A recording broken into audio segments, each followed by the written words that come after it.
Yun guys, nagbabalik tayo sa channel natin. Ito guys, sa mga nagtatanong nga pala ng tablet ni Infinix. Ito po yung mga budget tablet ni Infinix ngayon, na mga latest model. Guys, kung naghahanap din lang tayo ng pinakamurang tablet kay Infinix guys, ito na yung pinakamura. Kasi guys, ang kanila pong XPad 20 na may dalawang variants. Guys, check muna natin ha.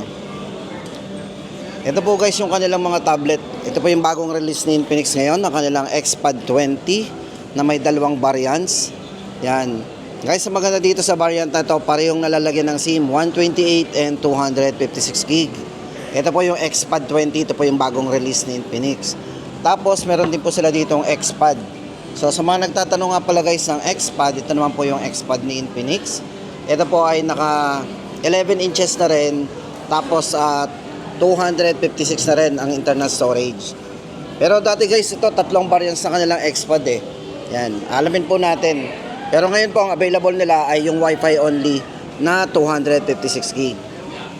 Tapos hindi lang yan guys. Syempre sa mga nagtatanong din ng gaming tablet. Ito po ang kay Infinix na gaming tablet, ang kanila pong GT XPad. O ayan na, sa naghahanap po ng tablet na pang game. Ito po yung kay Infinix na GT XPad, o di ba? XPad GT ang tawag po dito guys. Ayan, puntahan na po natin guys yung mga presyo nito. Atin na pong alamin. Alamin na po natin guys isa-isa yung mga presyo nito. Ayan, syempre unahin na natin yung kanilang pinaka-budget lang.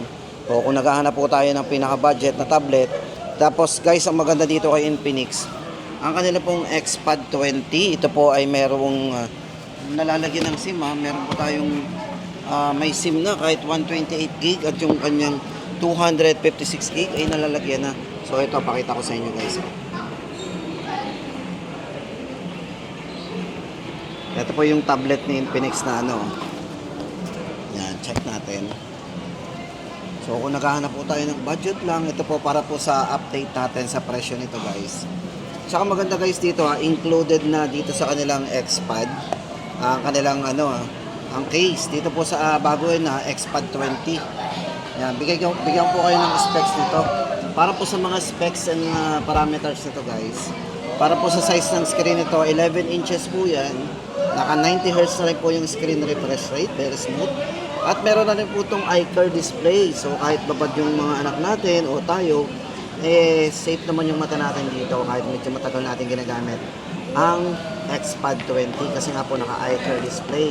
At syempre guys, sa mga specs pa po nito, pagdating sa processor, ito pong sa XPad 20 ay naka Helio G88 with 4G LTE connected po yan. So maganda guys dito, kahit wala tayong Wi-Fi connection, wala tayo sa bahay or sa office, pwede itong mag-stand alone na gamit ang ating LTE connection na pang internet natin, di ba?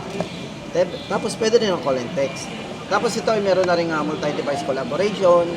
Yan. Tapos yan nga po, protective case included guys. Ang maganda dito kasi yung kanyang included na case, original case po yan. So kapag naka-close, ang ganda rin po niyan tingnan. So yan, check natin. Ganda naman po tingnan ng kanilang XPad. So sa ngayon guys, ito pa lang ang unit na may papakita ko sa inyo na actual, ang kanilang XPad 20, yung bagong release. Para po sa variant natin dito guys, ang 8 gig 256 nito, LTE na rin po yon. Ang price po nun ay 7,499. Then ang isa po nito, 128 gig, may SIM na rin, naka 128 gig. Yan naman po ay 4 gig RAM 128, price po nun ay 6,499. So yun nga lang guys, double check natin sa mga dealer, iba-iba rin kasi yung mga price nila. Pero yan, yung pricing po na bigay natin ay dito po yan sa SM City Lipa. So visit po tayo. Tapos guys, hindi lang yan, syempre meron din po sila ditong XPad. Ito po yung unang lumabas bago pa po yung XPad 20. Ito pong si XPad, ito pong hawak natin. Ito po yung naka 4 gig RAM 256. Para po sa presyo nito, ito po ay mura lang sa ito po ay 8,499. So baka gusto pa po natin ng XPad. Pero inside the box, ang kasama lang po nito ay charger at saka yung unit.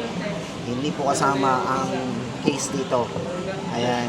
Para po sa presyo, 8,499 po ang 256 po na Wi-Fi. At kung may SIM naman po nito, 9,499. Tapos hindi lang yan guys, siyempre meron din sila ditong, ito naman yung kanilang Xpad o yung kanilang GT o yung Xpad GT.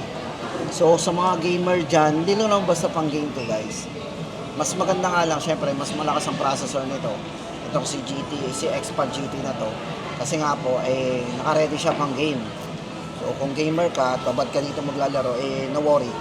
Yan, ito nga po, pagdating sa size ng screen, medyo malaki. Naka 13 inches po yan.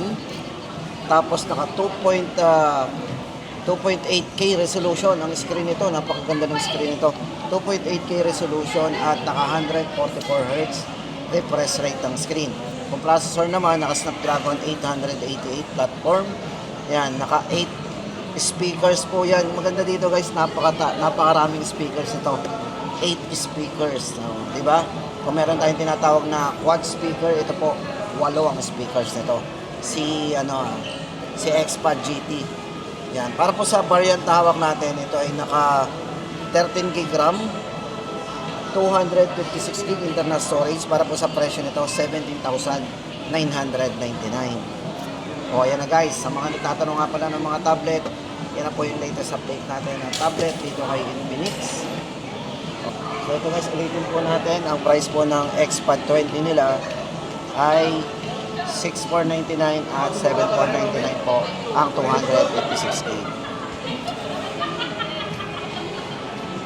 So ayun guys, kung gusto natin ng mga ganito pang video at para lagi po tayong updated sa mga video natin i-upload, ay pakiclick na lang po ng ating subscribe para lagi po kayong ma-update yan, sa mga video na i-upload natin, especially guys sa mga price update.